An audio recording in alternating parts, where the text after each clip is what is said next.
잠언 말씀을 보면 하나님께서는 우리가 지혜롭기를 원하신다는 것을 알 수 있습니다. 하나님은 저와 여러분이 어리석은 자로 남기를 절대 원하지 않으십니다. 하나님은 하나님의 자녀들, 주의 백성들이 언제나 지혜롭고 명철하며 또 탁월하기를 간절히 소원하고 계십니다. 사실 지혜는 하나님의 속성입니다. 성경 곳곳에는 하나님을 지혜로운 분으로 소개하고 묘사하는 내용들이 얼마나 많은지 모릅니다. 하늘과 땅과 바다를 말씀으로 만드시고 그 경계를 정하신 하나님은 지혜로우신 하나님이십니다. 해와 달을 만드시고 헤아릴 수 없이 많은 별들을 한치의 오차 없이 운행하시는 하나님은 지혜로우신 하나님이십니다. 모든 민족을 섭리하시며 어떤 나라를 세우기도 하시고 또 어떤 나라를 흩으시는 하나님은 지혜로우신 분입니다.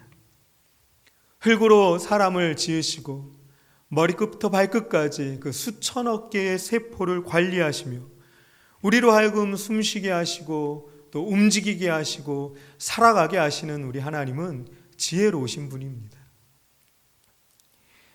참으로 복잡한 이 사람과 사람과의 관계, 사회, 정치, 경제, 문화를 관리하시며 주관하시고 유지하시는 우리 하나님은 지혜로우신 하나님이 아닐 수 없습니다. 성경 창세기에서 요한계시록까지 우리가 살펴보면 하나님의 지혜를 우리는 얼마든지 만날 수 있습니다. 나 개인의 삶을 돌아보거나 또 우리가 속해 있는 이 땅의 공동체 그 면면을 짚어볼 때 우리는 하나님의 지혜로우심에 놀라움을 금치 못합니다. 그런데 인간은 지혜롭기를 원하기는 하지만 어리석은 선택, 잘못된 선택으로 이 세상의 지혜, 사단이 유혹하는 악한 지혜를 탐하는 안타까운 모습을 보이고 있습니다. 에덴 동산에서 여자가 나무를 본즉 먹음직도 하고 보암직도 하고 지혜롭게 할 만큼 탐스럽게 보였다고 성경에 나옵니다.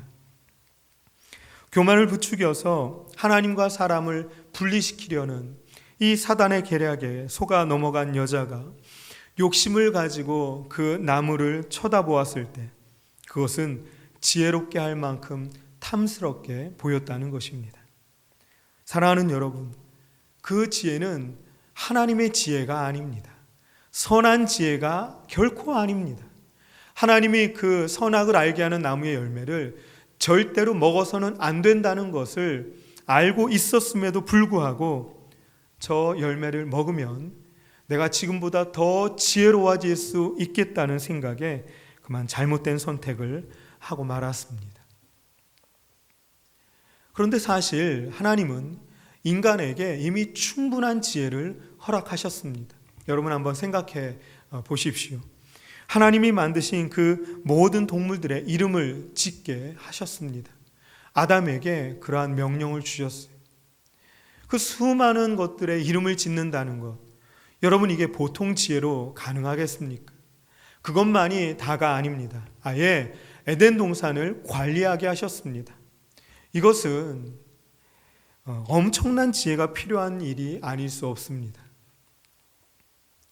하지만 아담과 하와가 지혜로우신 하나님을 왕으로 섬기는 한 하나님의 지혜는 여전히 사람에게 머물러 있어서 충분히 모든 일들을 능숙하게 처리할 수 있는 것입니다. 하나님의 사람이 하나님의 얼굴을 구하며 하나님을 의지하게 될 때 그는 늘 하나님의 선하신 지혜로 충만하게 될 수 있는 것이죠. 그런데 아담과 하와는 그렇게 하지 못했습니다. 하나님처럼 되고자 하는 교만한 마음에 악한 지혜를 탐하였던 것이죠. 이러한 죄의 역사는 이스라엘 왕들의 역사를 통해 고스란히 전해집니다. 이스라엘 역사를 볼 때 그 왕들이 치밀한 전략과 전술, 또 얄팍한 처세술로 그들이 당한 위기를 모면해 보려는 그 세상적인 지혜가 얼마나 난무하고 있는지 모릅니다. 객관적으로 볼 때는 충분히 설득력이 있고 일리가 있어 보일런지 모르지만 결국 그러한 악한 지혜는 이스라엘 민족이 멸망당하는 비극의 단초가 되고 맙니다. 예수님의 제자들 중에 가룟 유다가 나오죠. 그는 제자들 중에서 돈 궤를 맡은 자로 소개됩니다. 회계 담당자였다는 의미입니다. 예나 지금이나 똑똑한 사람에게 재정을 맡기죠. 가룟 유다는 바로 세상적인 기준에서 볼 때 지혜롭고 똘똘한 사람이었다는 의미입니다. 그런데 그는 마지막에 그만 그 돈에 대한 욕심과 예수님에 대해 잘못 가지고 있었던 허황된 기대감으로 하나님의 아들이신 예수 그리스도를 십자가에 못 박히도록 팔아 넘기는 그러한 비열한 자로 끝납니다. 여러분 기억하십시오. 이 땅의 부귀영화를 손에 쥐기 위해 하나님을 멀리하고 자칭 지혜롭다 하는 이 세상 지식에 귀를 기울여서는 안 됩니다. 하나님께 대항하고 하나님을 왕으로 인정하지 않을 때 그는 심각하게 어리석은 자로 드러나고 맙니다. 하나님을 떠난 인간은 절대로 지혜로울 수 없다는 것을 기억하십시오. 참된 지혜는 지혜의 근본이신 하나님과의 바른 관계, 그 하나님과의 올바른 소통에서 비롯되는 것입니다. 오늘 말씀의 전반부를 보시면 지혜가 마치 어떤 인격을 갖고 있는 존재처럼 나타나고 있습니다. 1절에 지혜가 우리를 부르고 있고 소리를 높이고 있다.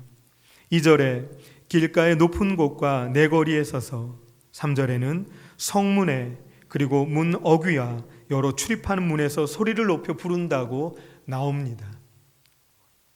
이것은 지혜라는 것을 마치 술래잡기 놀이처럼 어딘가에 꼭꼭 숨어 있어서 찾아내기가 어렵다고 생각하지 말라는 것입니다. 어떤 남다른 방법이나 기발한 그러한 노력을 해야만 지혜를 얻을 수 있다고 생각하지도 말라는 것이죠. 오히려 지혜가 우리를 찾아옵니다. 지혜가 우리를 부르고 있습니다. 그것도 소리를 높여 우리를 부르고 있다고 합니다. 지혜를 만나기 위해 반드시 어떤 특정한 장소에 가야만 하는 것도 아닙니다. 길가에서, 내거리에서, 성문격과 문 어귀에서, 우리가 출입하는 그러한 모든 곳에서, 우리 일상생활 한복판에서 우리는 지혜를 만날 수 있습니다. 가정에서, 그리고 직장이나 일터에서, 차를 운전하고 갈 때나 장 보러 시장에 갔을 때나, 누구를 만나고 있을 때든 나 혼자 있을 때든 우리는 언제 어디서든 하나님의 지혜를 만날 수 있습니다. 문제는 우리가 하나님의 지혜의 소리에 귀를 기울이지 않는다는 데 있습니다. 우리가 하나님의 지혜로 충만하지 못한 이유는 그 지혜가 찾아내기 어려운 곳에 숨어 있기 때문이 아닙니다. 그 지혜의 소리가 작아서도 아닙니다. 다만 우리의 관심이 그 하나님의 지혜에 초점을 맞추지 않고 있기 때문입니다. 이 땅의 것만을 손에 쥐고자 할 때 우리는 하나님의 지혜와는 상관없는 자가 되고 마는 것입니다. 우리의 삶에 언제 어디서나 만날 수 있는 이 하나님의 지혜, 우리를 애타게 부르고 계시는 하나님의 지혜에 귀를 기울여 잘 듣고 순종하시는 축복된 모든 분들 되시기를 간절히 바랍니다. 오늘 말씀의 결론이 10절, 11절에 나와 있습니다. 우리 함께 읽어보시죠. 시작. 너희가 은을 받지 말고 나의 훈계를 받으며 정금보다 지식을 얻으라. 대저 지혜는 진주보다 나음으로 원하는 모든 것을 이에 비교할 수 없음이니라. 아멘. 사랑하는 여러분, 이 말씀으로 자녀들을 위해 기도하는 부모들이 되시기를 바랍니다. 우리의 자녀들이 정금과 진주를 얻기 위해 악한 지혜를 선택하지 않게 하옵소서. 정금보다 지식을, 진주보다 지혜를 가치 있게 여기는 우리의 자녀들을 오늘도 하나님의 지혜로 충만하게 해달라고 기도하시기 바랍니다. 하나님이 주시는 선한 지혜로 이 코로나 재난의 상황에서도 위기를 극복하며 믿음으로 승리하는 주사랑교회 모든 성도들 되시기를 간절히 축복합니다. 기도하겠습니다. 사랑과 능력의 하나님, 참으로 지혜로우신 주님을 찬양합니다. 하나님을 전적으로 의지할 때 허락하시는 참된 지혜로 이 땅을 살아가게 하시고, 악한 사탄 마귀, 어리석은 이 세상 지혜를 탐하는 자가 되지 않게 하옵소서. 늘 하나님과 바른 관계를 맺으며 기도와 말씀으로 주님과 소통하면서 하나님이 주시는 지혜로 고난을 극복하게 하시고 믿음으로 감사하며 살아가게 하옵소서. 우리 성도들 가정과 일터, 자녀들을 지켜주옵소서. 경제적인 어려움, 사건, 사고, 질병의 눈물 골짜기를 사랑하는 우리 주님과 함께 걸어가게 하시며 놀라운 기도 응답을 경험하게 하옵소서. 사랑하는 담임 목사님, 영육을 강건케 하사 힘있게 목회하게 하시며 하나님 나라를 건강하게 세워가게 하옵소서. 지혜의 근본 되시는 예수님의 이름으로 기도합니다. 아멘.